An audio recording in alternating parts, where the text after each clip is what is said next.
ተቋም በድሉ እንደማያድግ የሚያውቁት የ4 ኪሎ አለቃ እንደው ስልጣኑ ስላላቸው እንደው እስክሪብቶ ስላላቸው መፈረም ስለሚችሉ ይዘጋ የሚል ፊርማ ላይ ለመፈረም አልተጣደፉም። ኢቢኤስ በሚባለው ሰሃን ላይ አብይ አህመድ የሚባለው ጤናማ ምግብ ቀርቧል። ባለፈው ኢቢኤስ የሚባለው ትሪ ላይ ብርቱካን የምትባል ለታይፎይድም ለታይፈስም ሀገር ልታጋለጥ የምትችል በሽተኛ ዶክመንተሪ ቀርባል እና ጅሬ ሀገር ለማፍረስ በሚጠቀሙበት ሚዲያ ላይ የተዘታውን ልጅ ሀገር ሰርቶ መጣ። ቺርስ። እችኛዋ ቴክኖሎጂ ናት። እነ ነፍሴ አናሎግ ላይ ነው ያሉት። እችኛዋ ዲጂታል ናት። ምን ብሎ ይላቀሱ? ይሄኛው የዲጂታል ቋንቋ ነው። ለአማራ የሚያካፍሉት፣ ለኦሮሞ የሚጥሉለት፣ ለትግሬ የሚያቃብሉት አጀንዳ የላቸው። ምን ያድርጉ? አሁን የተወራው ስለ AI፣ አሁን የተወራው ስለ ሮቦት ምናምን። የሮቦቱ ስም ወይ ገዱ ወይ ጀዋር ቢባል ደስ ይለኛል እንደ ምክር ሐሳብ።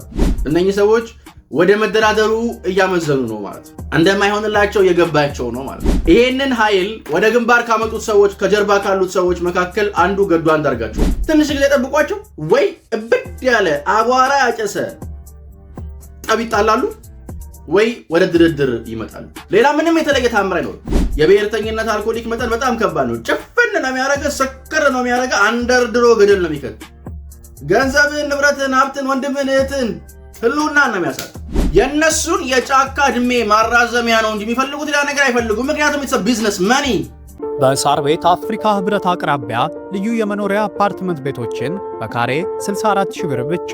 ባለ 2 መኝታ 5.3 ሚሊዮን ብር፣ ባለ 3 መኝታ 6.8 ሚሊዮን ብር በመሃል ከተማ ተሰምቶ በማይታወቅ ዋጋ ከ40% ልዩ ቅናሽ ጋር ይዘንልዎት መጥተናል። ከ8 ወር በፊት እዛው ሳር ቤት በካሬ 57000 ብር የሸጥናቸው ሳይቶቻችን ከዚህ ወደዚህ አድርሰናቸዋል። ብልሆች መልካም አጋጣሚዎችን የሚጠቀሙ ናቸውና ለተወሰነ ቀናት ብቻ በሚቆየው ቅናሻችን ላይ ፈጥነው ይጠቀሙ። ለበለጠ መረጃና ለሳይት ጉብኝት ከታች በምናስቀምጠው ስልክ ያግኙን።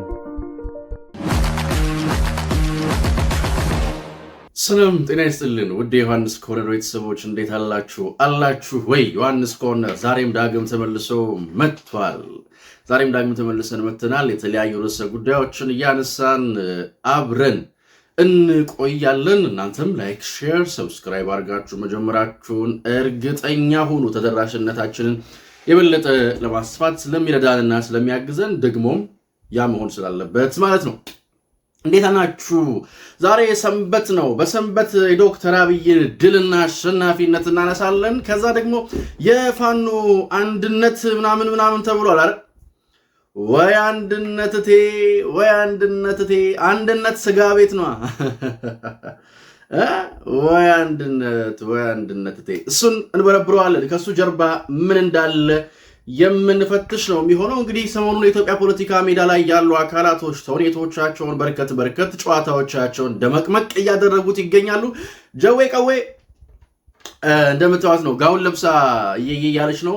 ከሱ ጋር ደግሞ አንዳለ ድሮ ብልጽግና የነበረ አሁን እዚህ ላነሳው እንኳን ስሙን ላነሳው አልፈልግም። ስሙን በተአምር ላለማንሳት ጥረት አደርጋለሁ። እንደው ምን አይነት ሰው እንደሆነ ማለት በጣም ነው የሚገርመኝ። እኔ አንዳንድ ነገር መቼስ ማልጎደኒ ይላል ኦሮሞና መቼስ ማልጎደኒ ብዬ ነው ማልፈው። ሌላ የምለው ነገር የለኝም። ግን ብዙ የሚሳካላቸውን ያደርጋሉ ወይ ያሰባትን ይፈጥማሉ ወይ የሚል ሳቤ የለኝም። ይሄ ፕሮፌሽናል ከለላ ያደረገ ሙያን ተገን ያደረገ የሰዎችን የጋራ መሰባሰብ መጠቀሚያ ያደረገ የፖለቲካ ዓላማ ለማስፈጸም የሚደረግ ትግል በስተመጨረሻ ምን ያመጣል አብረን የምንመለከተው ይሆናል። ሰሞኑን ግን አብይን ብልጽግናዎች ማያውቁትም እንድል እያልኩ ስናገር የነበረበት አንድ ጉዳይ አለ።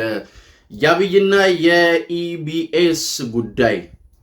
ያው እኔ ከኢቢኤስ ጋር ተያይዞ በነበረኝ አቋም ብዙ ሰው ምንድነው ብሎ በወዳጅ አንደበት ጠይቆኛል። አንዳንዱ ጥርሱን ነክሶብኛል። ምን ሆነ ነው እንዲህ ቢለው በሸቃቀጠኝም አልጠፋም ነበር። ራሳቸው ጠቅላይ ሚኒስትሩ ግን በኢቢኤስ መጡ። ራሳቸው ጠቅላይ ሚኒስትሩ ኢቢኤስ ላይ ከቻሉ ማለት ኢቢኤስ እያለ ፋና እያለ ምን ነው ኢቢኤስ ላይ ሀገር ለማፍረስ የሚሰራ ተቋም ላይ እንዴት ይቀርባሉ? ክቡር ጠቅላይ ሚኒስትር እንባሏቸው። እንግዲህ እኔ አንድ ነገር መናገር እፈልጋለሁ። ኢቢኤስ አሁን ላይ ባለኝ መረጃ ከብርቱካን ዶክመንተሪ ጋር ተያይዞ በቁጥጥር ስር ከዋሉት ሰዎች በተጨማሪም በቁጥጥር ስር እየዋሉ ያሉ ሰራተኞች አሉ። ምርመራው በጣም ተጠናክሮ እየቀጠለ ነው። በዚህ ውስጥ አንድ ነገር ተመለከትኩኝ። ተቋም ይቀጥላል። በተቋም ውስጥ ያሉ ወንበዴዎች ግን ይራገፋሉ። ልክ ብልጽግና ውስጥ ያሉ ቅማሎች እንደሚራገፉት ማለት ነው። ዶክተር አብይ አህመድ ኢቢኤስ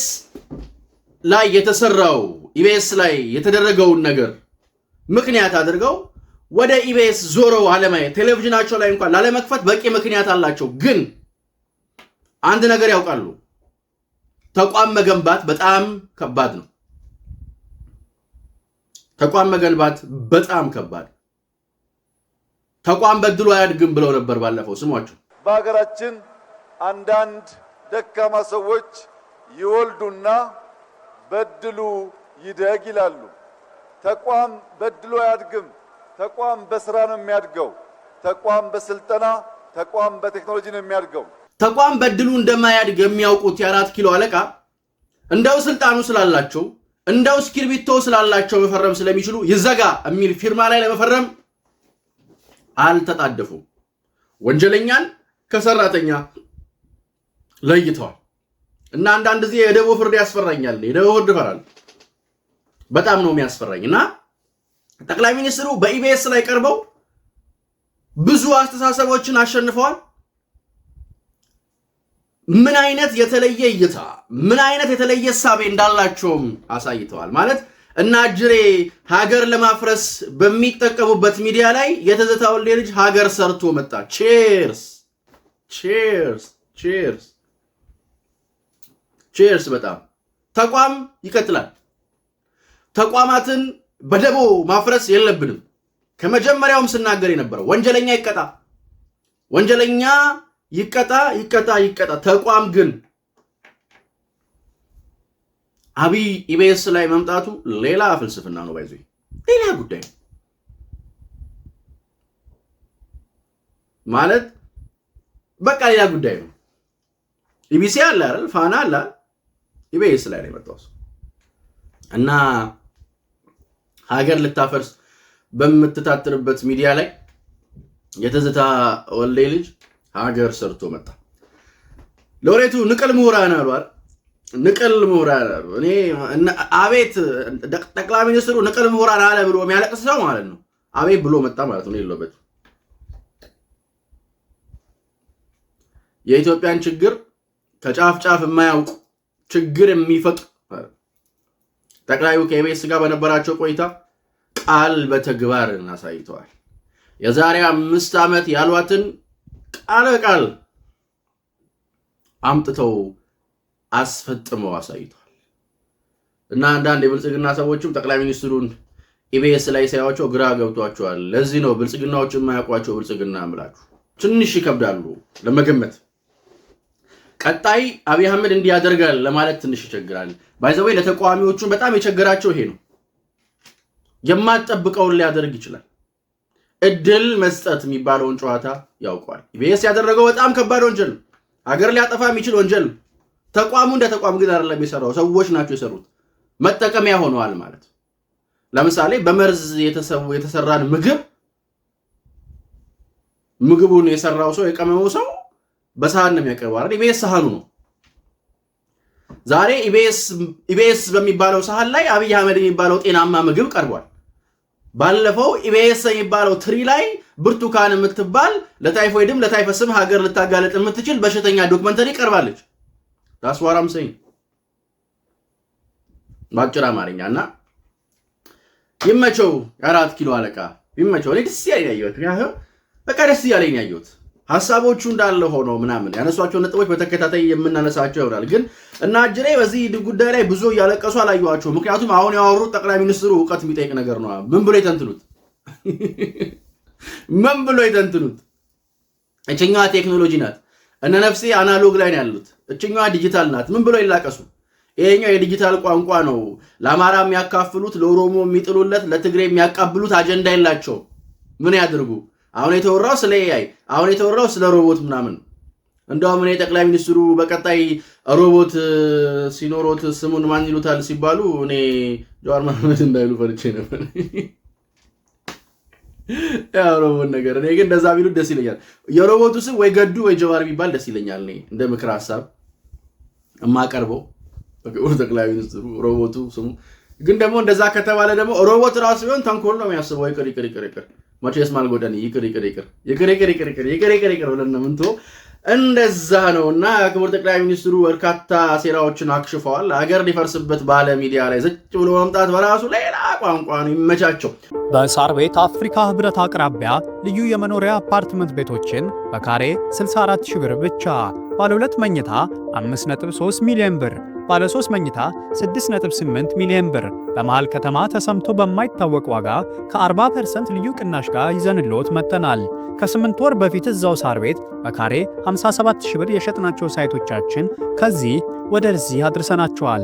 ብልሆች መልካም አጋጣሚዎችን የሚጠቀሙ ናቸውና ለተወሰነ ቀናት ብቻ በሚቆየው ቅናሻችን ላይ ፈጥነው ይጠቀሙ። ለበለጠ መረጃና ለሳይት ጉብኝት ከታች በምናስቀምጠው ስልክ ያግኙን። ፋኖ ወደ አንድነት መጥቻለሁ አለ። እሺ በጣም ጥሩ ነው። ከመጣሽ ማርያም ታምጣሽ እና የፋኖን ወደ አንድነት መምጣት ወደ አንድነት መጥቻለሁ፣ አንድ ኃይል አንድ ግንባር ፈጥር ያለው ማለትን ተከትሎ ወዮላችሁ ልንመጣ ነው እያሉ ነው። ይህችን ሙዚቃ ዳዊት ማነው ሻለቃ ዳዊት እሳቸውና እስክንድር ነጋ ብቅ ያሉ ጊዜም እንዲህ ተዚማ ነበር፣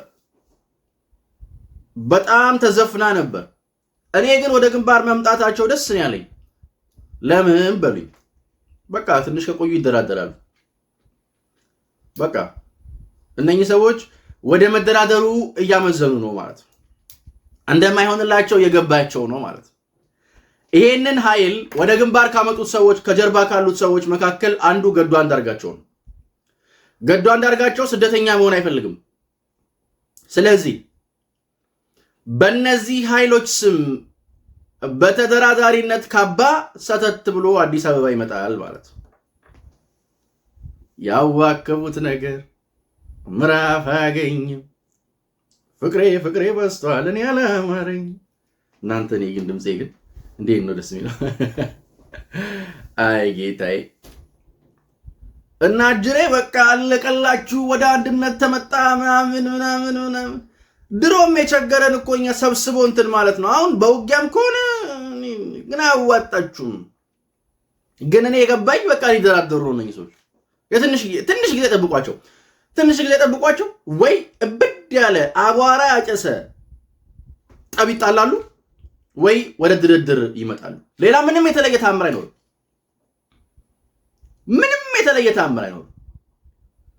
ታክቲካሊም ለውጥ አያመጣም፣ ቴክኒካሊም ለውጥ አያመጣም። አሁን የነሱ ወደዚህ አይነት ህብረት መምጣት ምንም የዝንጀሮ ቆንጆ ችግር እኮ ችግር ነው።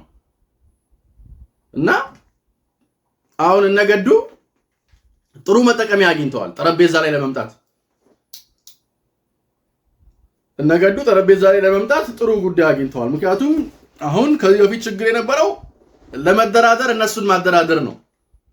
አሁን አሪፉ ነገር ለመደራደር አጠጋግተናቸዋል። እነሱን አደራደርን፣ ቀጥሎ እንደራደራለን ማለት ነው።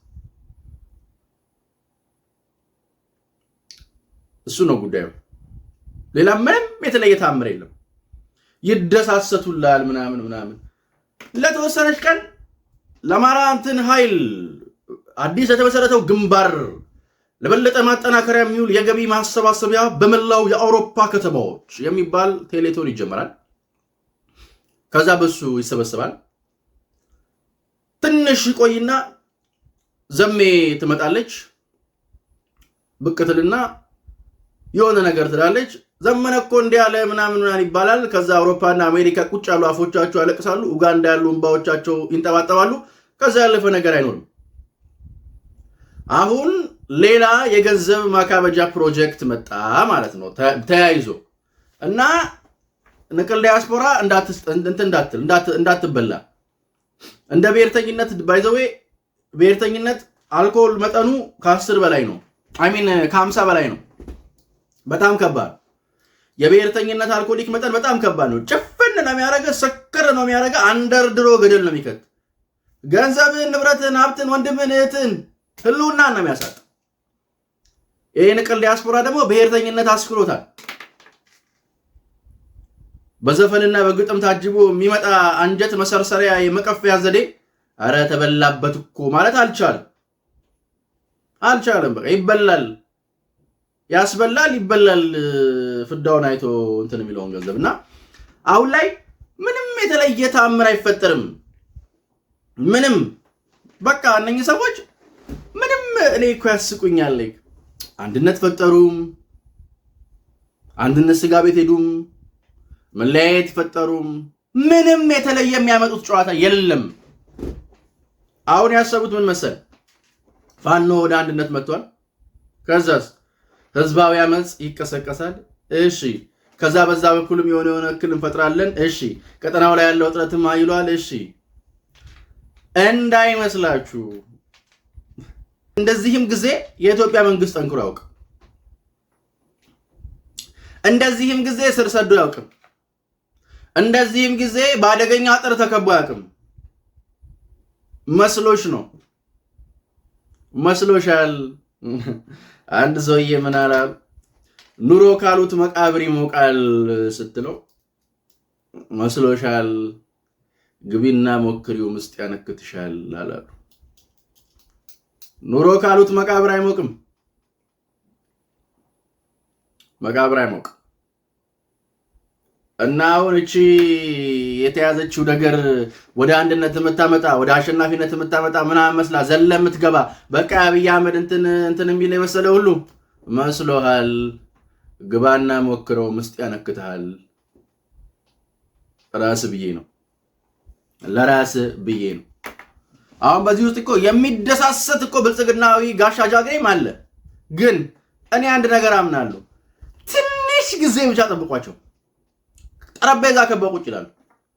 እሱንም መንግስት እድሉን ከሰጣቸው ነው ይሰጣቸው ይችላል። ያው ለዜጎች እንደዚህ እነኛ ኃይሎች የነሱን የጫካ እድሜ ማራዘሚያ ነው እንጂ የሚፈልጉት ሌላ ነገር አይፈልጉም። ምክንያቱም ኢትስ ቢዝነስ መኒ ከባድ የገንዘብ ዝውውር አለ። እኔ ሰሞኑን ምንድነው መኸር ደረሰ እንዴ የሆነች ነገር ሊያደርጉ አስቡ እንዴ ያልኩኝ ለክ ተደርድረው ሳያቸው ታይፎይድ፣ ታይፈስ ምናምን ያሳዝነኛል። እኔ የኢትዮጵያ ፖለቲካ መጫወቻ ወርዶ እንትን ማለቱ። ግን እስክንድርስ ቆይ የት ሄደች? ፎቶ ላይ አላየኋትም። እስኪው የለችም። አይመገለል ይኸውልህ እንደዚህ ናቸው። ባይዞይ እንደዚህ ናቸው። በቃ እንደዚህ ናቸው እነሱ። አሁን ደግሞ በሚቀጥለው የሚመሰረተው የአንድነት ቡድን ላይ ደግሞ ዘመነ ካሴን አታየው። ከዛ ደግሞ ቀጥሎ የሚፈጥሩት የአንድነት ቡድን ላይ ደግሞ ምሬ ወዳጆ ላይኖር ይችላል። ከዛ ያለፈ ነገር ምንም አይፈጠርም። በቃ እንደዚህ ናቸው። ይሄ ነው መልካቸው፣ ይሄ ነው ማንነታቸው። አሁን ከአራት ቀን በኋላ እንትን ታምጻለችና በዚህ ውስጥ ገለብ አድርገን በተያዘችው አጀንዳ ላይ እቺን እንጨምር፣ በቃ መንግስት አበቃለት ምናምን። ቆሎ ቢበዛ ይቆረጥማል አልያ ሰውዬ። አጀንዳ ከመረ ብትመጣ የአጀንዳ ጋጋታ ቢኖር ምንም የምንለውጠው ነገር የለም። እኔ እነግርሃለሁ የዛሬ 6 ወርም የዛሬ 7 ወርም እድሜ የሰጠውን እንዲቁጭ ብለን ካወራን ምንም ሳይፈጠር እንደዚህ ምንም አይፈጠርም እያልኩ ታገኘኛለህ። ምክንያቱም ምንም ስለማይፈጠር ፖለቲካዊ ጋብቻቸው መሬት የያዘ አይደለም። በተገኘችው አጀንዳ መፈናጠጥ ነው። ነብር እየጋለቡ ነው። እነኚህ ሰዎች ነብር እየጋለቡ ነው። ይዟቸው የሮጠ መስሏቸዋል። የት እንደሚያወርዳቸው ግን አያውቁም። አሁን ይሄ ፋኖ እንትን አለ፣ ከሌ መጣ፣ ከሌ ከከሌ ጋር ሆነ፣ ከሌ እንደዚህ ያደረገ እና ያለን አልኩህ እኮ። አሁን አብይ አህመድን ብታገኘው ምናልባት ዘና ብሎ ምናምን ምንድን ነው የሚሉት እነዚህ ናቸው ይመጡት ሊል ይችላል። ታሳውሱ ከነበረ እስክንድር ነጋ አንድ ጊዜ በቀጥታ ወደ አዲስ አበባ ልንሄድ ነው አሁን የምናምን ግንባር ተመሰረተ ምናምን ብሎ እነ ኩባያ እነ ምናምን ሲያነቡለት እነ መቻል ምናምን በሰበር ዜና ሲያጠለቀልቁን ከሰበር ዜናነት ያለፈ ጉዳይ የላቸው። ከዩቲዩበር ገንዘብ ማካበጃነት ያለፈ ነገር አይኖራቸውም። እነ ንቀል ምሁራንም ጭምር ማለት ነውና አንተዛዘብ፣ አንተያይ፣ እንዲነን እንዲያነን አንባባል። ምክንያቱም እዚህ ግባ የማይባል ትግል ነው ያዛችሁት። አሁን በዚህ የምታስፈራሩን ሰዎች ግን እኔ ጋር ስትመጡ እኔ የምላችሁ እንኳን ደስ አላችሁ። አሁን በቃ ወደ ድርድር ልትመጡ ነው ማለት ነው እንጂ ትመጣላችሁ ሁሉ የሚደነግጥም ይፈራም የለም። ምንድነው የምመጣው? የምመጣው ፋኖ ዓለም አቀፍ የፖለቲካ ጋብቻው ገደል የገባ በውስጥ ፖለቲካው ከያቅጣጫው ካለ ኃይል ጋር የተተረማመሰ ነፃ ወጣለሁ የሚለውን ህዝብ በያቅጣጫው ጠላት ገዝቶ በጠላት ያስከበበ ኃይል ምን ይፈጥራል? ምን ያደርጋል? ምን ይለውጣል ብለን ነው እንደነግጠውስ የምንፈራውስ?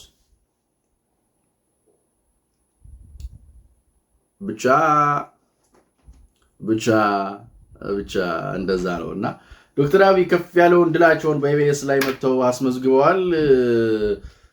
ነገሩ በጣም ጸዴ ጉዳዮችን ያነሱበት ነው። እሱንም ወደ ኋላ ላይ መለስን እንፈትሸዋለን። ግን ያው ፋኖ አንድነት ምናምን የሚሏችሁን ሰዎች ፈገግ ብላችሁ ለፏቸው። አሪፍ ነው። በጣም ጸዴ ነገር ነው። ያርግላችሁ።